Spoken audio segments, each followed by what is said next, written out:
Now this washing machine is showing 4C alarm.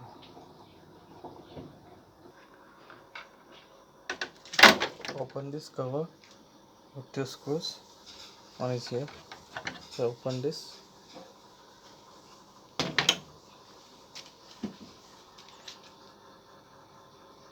You will find the sensor here for the water level. This is the pressure sensor for the water level.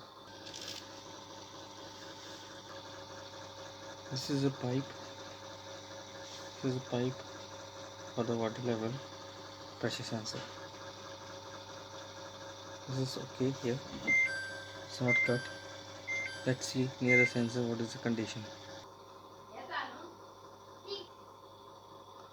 There are two locks. So just pull the locks out. This locks and this you remove out. You can see the sensor is out with the locks out. So the pipe you can see is having a cut here. Here you can see pipe is cut.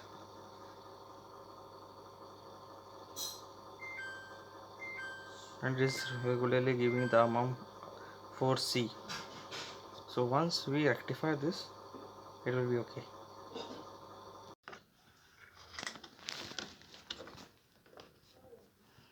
It was here. I remove this cover.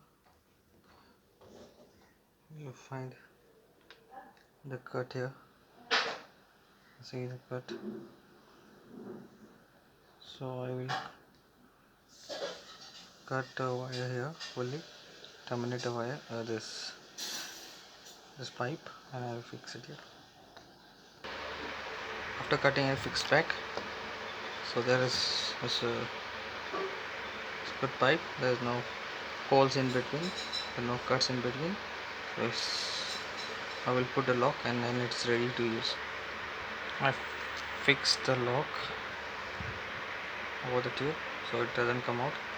Now I will fix it back to the original position and then we will try to start it.